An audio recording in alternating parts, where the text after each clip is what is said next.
بسم اللہ الرحمن الرحیم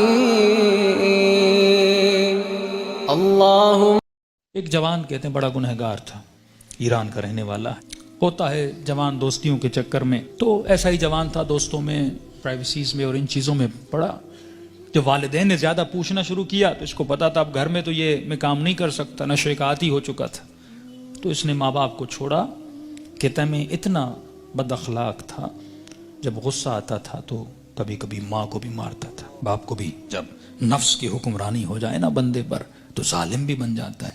کہتا الگ میں نے فلیٹ لیا، ایک گاڑی تھی، میں اس سے مسافر اور پیسنجرز اٹھاتا تھا ایران میں، جو دن میں کمائی ہوتی تھی، رات کو نشہ، گناہ، فحاشی۔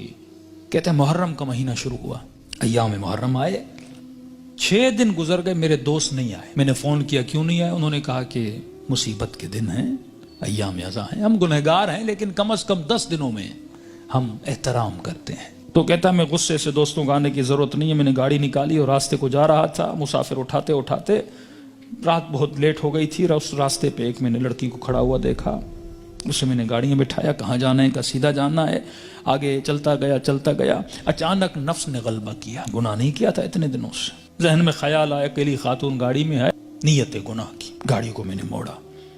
یہ جوان بچی محجب کہنے لگی کہاں جا رہے ہو، مجھے تو سامنے جانا ہے۔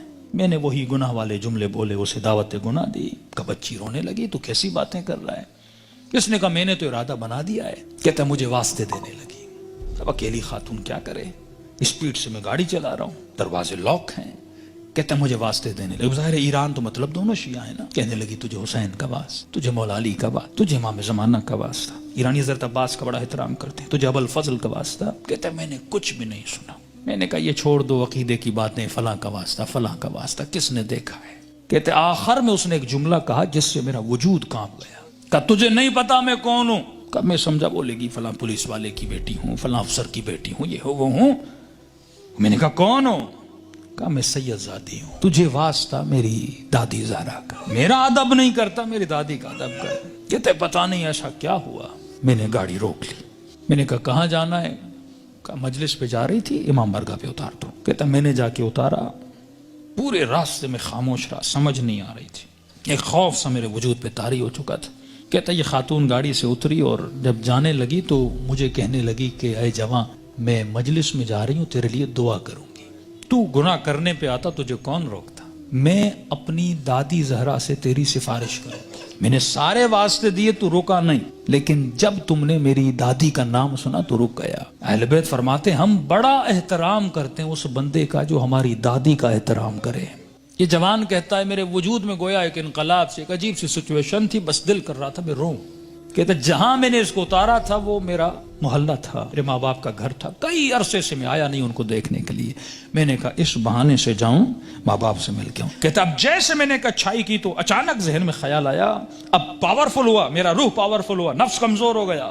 میں نے نفس کو مارا، اس کے گلے کو گھونٹا، اور میں نے اپنے روح کی آواز کو سنا تھا۔ اب اچانک میرا روح پاورفل ہوا، میں گھر کی طرف گیا، گھر کا دروازہ کھولا، اندر گیا، گھر میں کوئی نہیں تھا۔ کہتا میں نے ٹی وی کھولا، اتفاق سے ٹی وی پر ایک ایرانی ذاکر کربلا کے مسائل پڑھ رہا تھا۔ کہتا میں سن بھی رہا تھا، رو بھی رہا تھا، اور اچانک جب میں نے چینل بدلا تو جنت البقیع دکھایا جا رہا تھا، سیدہ کی ٹوٹی ہوئی قبر دکھائی جا رہی تھی، اور ذاکر بتا رہا تھا کہ نبی کی بیٹی اتنی مظلوم ہے کہ اس کی قبر کا کوئی نشان بھی نہیں ہے، ہمارے گھروں پر بھی چھتوں کا سایہ ہے لیکن نبی کی اولاد کی قبروں پر کوئی سایہ نہیں ہے۔ اس نے سارے مسائل پڑھنا شروع کیے، اتنے درد بھرے مسائل۔ کہتا میرا دل پھٹنے لگا جب میں نے سنا اتنی بہترامی نبی کی بیٹی کی، تو کہنے لگا سیدہ میں اتنا بڑا گنہگار ہوں لیکن میں نے آپ کی بیٹی کا احترام کیا، ایسے تھے جنہوں نے نبی کی بیٹی کا احترام نہیں کیا۔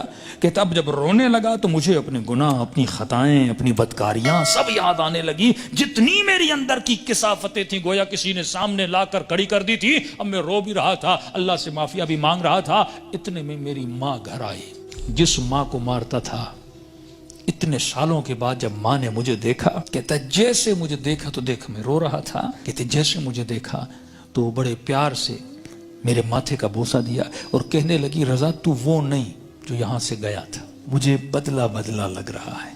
تو میں نے رو کر کہا کہ اماں مجھے سیدہ نے بدل دیا. کہتے ہیں معافی مانگنے لگا, ہاتھوں کا بوسہ لیا, ماں کے قدموں پہ گرا کہ اماں مجھے معاف کرنا, میں بہت برا تھا. جب میں زیادہ رونے لگا تو ماں نے کہا بیٹا یہاں نہیں رو, امام بارگاہ میں مجلس ہو رہی ہے. معصوم کا فرمان ہے کوئی بھی دنیا کی مصیبت آئے نا ایسے نہ رویا کرو. بیوی چھوڑ کے جاتی ہے, بچے بدتمیزی کرتے ہیں, رزق میں پریشانیاں آتی ہیں, بندے کا دل کرتا ہے روؤں.